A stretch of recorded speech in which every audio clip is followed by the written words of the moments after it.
രാജ്യത്തിന്റെ നിലനിൽപ്പിന് തന്നെ ഭീഷണിയുടെ നിഴലിൽ നിൽക്കുമ്പോൾ തായ്വാനിൽ വീണ്ടും തിരഞ്ഞെടുപ്പ്. ചൈന സ്വന്തം രാജ്യത്തിന്റെ ഭാഗമാണെന്ന വിചിത്ര അവകാശവാദം ഉന്നയിക്കുന്നതിനിടെയാണ് നിർണായകമായ തിരഞ്ഞെടുപ്പ് നടക്കുന്നത്. ചൈന തായ്വാനെ സ്വന്തം രാജ്യത്തോട് കൂട്ടിച്ചേർക്കുമെന്നാണ് തായ്വാൻ ജനത ഭയപ്പെടുന്നത്.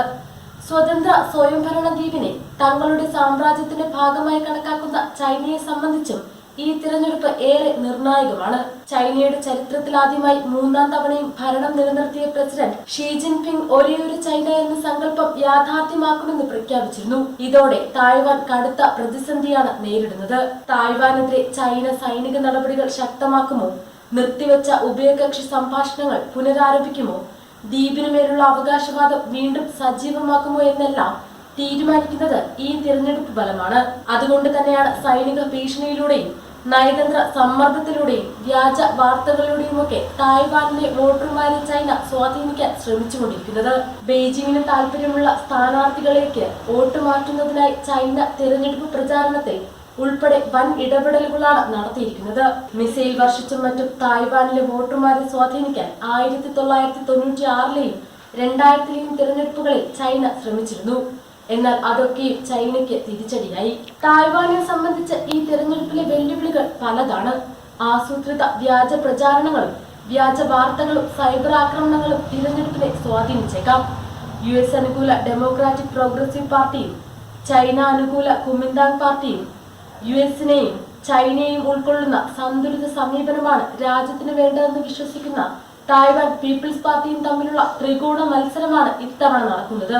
ദ്വീപിൽ തന്നെ ജനിച്ചു വളർന്ന തദ്ദേശീയരായ തായ്വാനികളാണ് ഭരണകക്ഷിയായ DPP-യെ പിന്തുണയ്ക്കുന്നവരിലേറെയും. തായ്വാൻ സ്വതന്ത്ര പരമാധികാര രാഷ്ട്രമായി നിലനിൽക്കണമെന്നാണ് DPP-യുടെ നിലപാട്.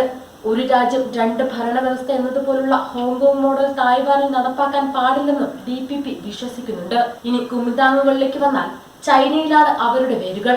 1949-ലെ ആഭ്യന്തര യുദ്ധത്തിൽ കമ്മ്യൂണിസ്റ്റ് പാർട്ടിയോട് പരാജയപ്പെട്ട് ചിയാങ് കൈഷക് തന്റെ സൈന്യവുമായി തായ്വാനിലേക്ക് പിന്മാറിയതു മുതൽ കുമിന്താങ്ങുകൾ ചൈനാപക്ഷ ദേശീയവാദ നിലപാടുമായാണ് തായ്വാനിൽ പ്രവർത്തിക്കുന്നത്.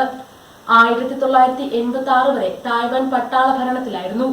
കടുത്ത മനുഷ്യാവകാശ ലംഘനങ്ങളും അടിച്ചമർത്തലുകളും നിറഞ്ഞ കാലഘട്ടമായിരുന്നു ഇത്. 1996-ലാണ് തായ്വാനിൽ ജനാധിപത്യ വ്യവസ്ഥയിലുള്ള ആദ്യ തിരഞ്ഞെടുപ്പ് നടന്നത്.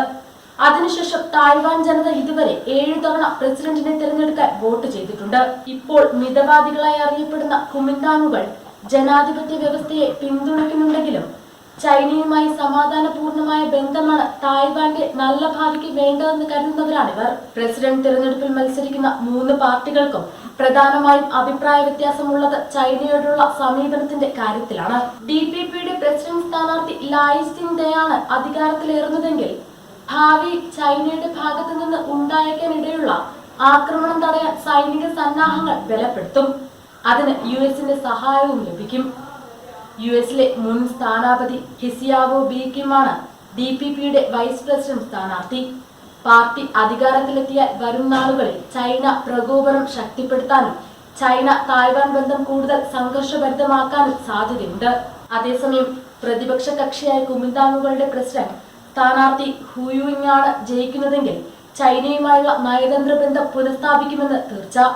കൂടുതൽ ചൈനീസ് വിദ്യാർത്ഥികൾക്ക് തായ്വാനിൽ പ്രവേശനം നൽകുന്നത് മുതൽ വാണിജ്യ സേവന ചർച്ചകൾ പുനരാരംഭിക്കുന്നത് വരെയുള്ള നടപടികളിലൂടെ ഇരു രാജ്യങ്ങളും തമ്മിലുള്ള ബന്ധം ദൃഢപ്പെടുത്താൻ അത് സഹായിച്ചേക്കും.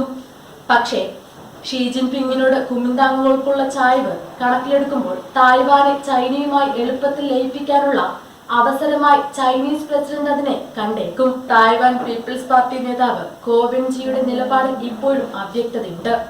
ഒരേ സമയം ചൈനയുമായുള്ള ബന്ധം മെച്ചപ്പെടുത്തണമെന്നും നിലവിലെ പ്രസിഡന്റ് ചായ് ഇങ് വെന്നിന്റെ വിദേശ നയങ്ങൾ അംഗീകരിക്കണമെന്നും വാദിക്കുന്നവരാണ് ഇക്കൂട്ടർ.